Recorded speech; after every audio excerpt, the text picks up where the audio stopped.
Namaste. Amisha Kushrahu. I'm JVN Professor Manju Sharma. Program name MIT third SEM. Subject name Curriculum Development and Comparative Education. Session name Approaches to Comparative Education.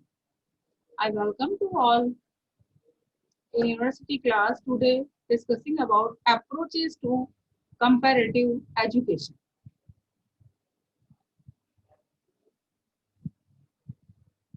This approach brings together the relationship that exists between the educational system of a country and its social, political, economical conditioning. In any comparative study, we have to use analysis. There are a number of methodological approaches used by scholars in their approach to the study of comparative education. It is important to note that methodology in comparative education, as in other educational disciplines, is determined by the purpose of the study. Like other social sciences, comparative education has been studied at different times of its development with different methodology approaches. A close look at the various developmental phases reveal that each phase has produced a different type of work that mainly depend on the dominant view and motives for comparative education study. Starting with the simple narratives of education about during the phase of travelers. The methodological approaches of comparative education have progressively evolved into the current application of the sophisticated and complex method of social sciences, which in most cases are empirically based, with a large sciental arising from its multidisciplinary nature. Comparative education scholars have not been able to agree on a single universally accepted method of study. This view has resulted in a multiplicity of debates and opinions of what method is best suitable for us.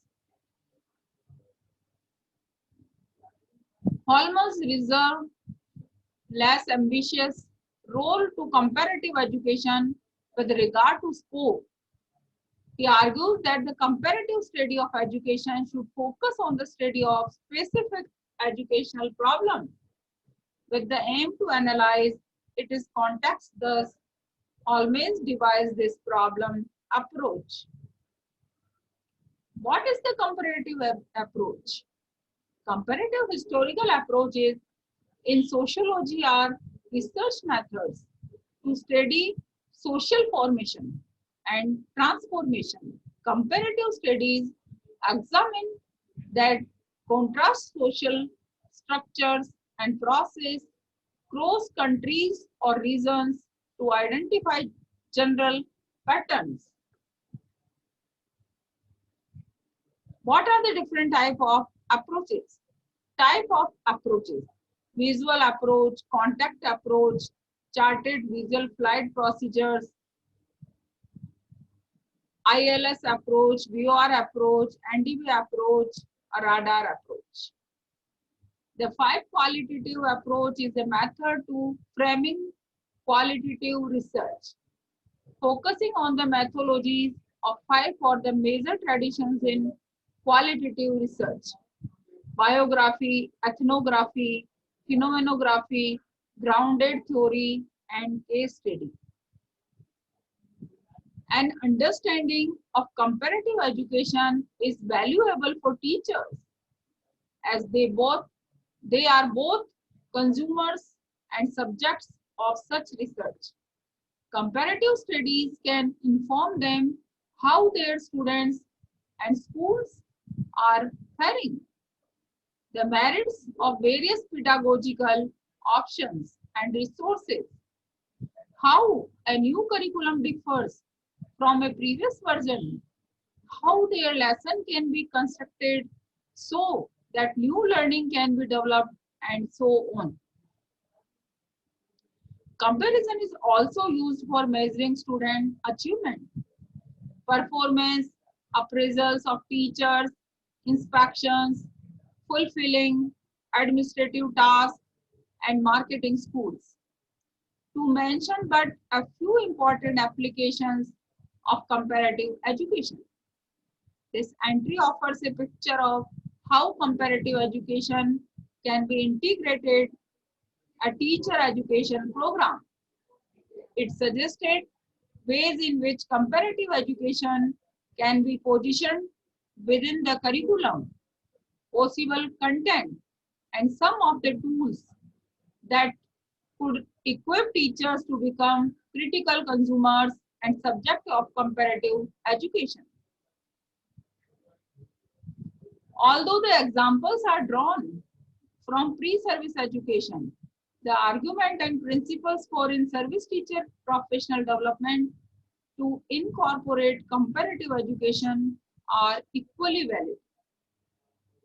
The ubiquity, comparative education in political and education discourse, and the multifarious purpose for which it is employed raises problems of definition that have long plagued the field. Essentially, a comparative process involves putting two or more objects of analysis next to each other physically and conceptually in order to identify differences and similarities.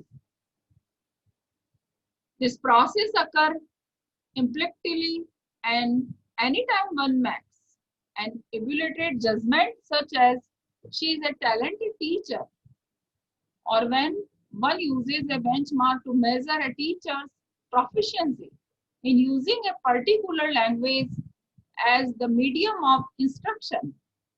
In comparative education, the term juxtaposition is used to label this process. Juxtaposition has also been a feature of other forms of academic endeavor involving comparisons, such as comparative literature, comparative linguistics, comparative law, comparative politics, and so on.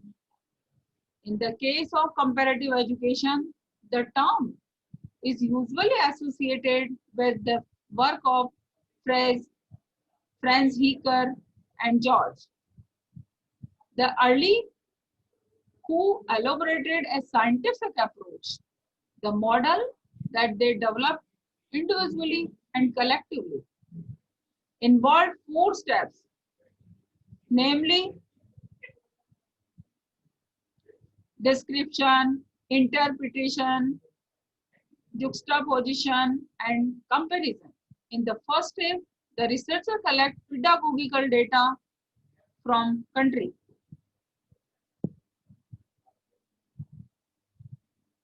To give an example, learning study, which is used in service teacher, professional education in a number of contexts, especially in Asia, comprises a form of action development classroom based.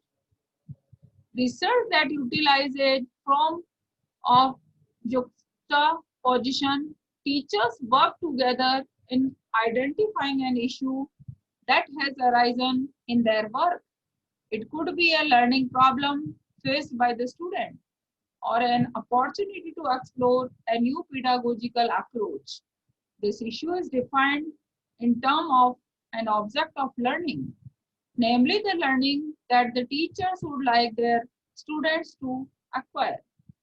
This session is powered by Digital Version 2.0, Jyoti Vidyapith Women's University, Avani Query. Write in comment box to resolve your query. Thank you.